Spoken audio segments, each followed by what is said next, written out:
আসসালামু আলাইকুম প্রিয় দর্শক, আমরা পাপড়ি অফিসে বসে আছি। একটি বই সালসাবিল আসাদ বিন এ মাতিন নামেই আমাদের লেখক।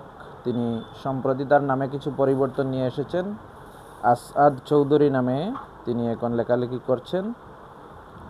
তিনি এসেছেন মূলত আজকে আমরা এই সালসাবিল উপন্যাসটির দ্বিতীয় সংস্করণ মুদ্রণের জন্য আজকে আমরা চুক্তিবদ্ধ হলাম কিছুক্ষণ আগেই, এবং চুক্তির শেষ পর্যায়ে বইটি আমাদের আগের সংস্করণ আমাদের টেবিলে রাখা ছিল। ঠিক সেই মুহূর্তে আমাদের কাছে দুজন শুভানুদ্দায়ী এসে পৌঁছেছেন, এবং তার মধ্যে একজন কিন্তু এই সালসাবিল বইয়ের পাঠক ছিলেন।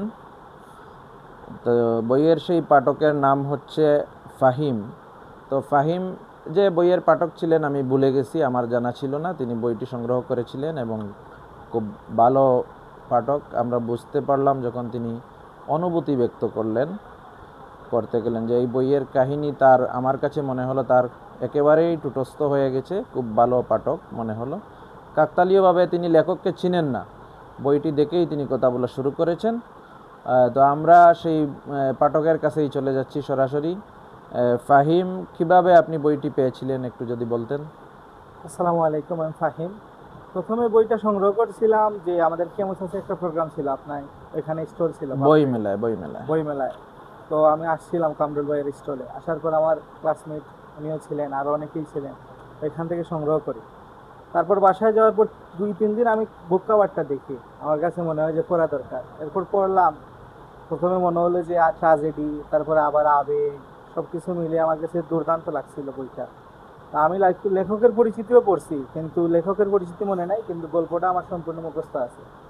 তো শেষ পর্যায়ে আমার কাছে মনে হয়েছিল যে বইয়ের শেষ পাতায় গল্পটা শেষ হওয়াটা কিরকম যেন আর একটু লম্বা হতো, যদি আমি তৃপ্তি পেতাম। এই আর আচ্ছা, কি, আমার পড়া বইয়ের মধ্যে শ্রেষ্ঠ একটা বই হতে পারে এটা। এই বইয়ের কোন অংশটি আপনার ঠিক ভালো লেগেছিল, আপনার কি মনে আছে? সবচেয়ে মজার বিষয় হচ্ছে গিয়ে বইয়ের মাঝখানের মানে শেষের দিকে, আবার শেষের একটু সামনে, এখানে হচ্ছে গিয়ে যে ক্যারেক্টারটা ছিল, উনি রিক্সা চালক।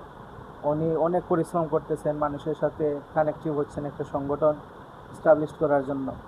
এরপরে ওনার গ্রামের যে চাচা ছিলেন বা অন্যান্য আত্মীয় স্বজন ওনাদেরকে পান, ঢাকা শহরে ওনাদের সাথে সম্পর্ক হয়।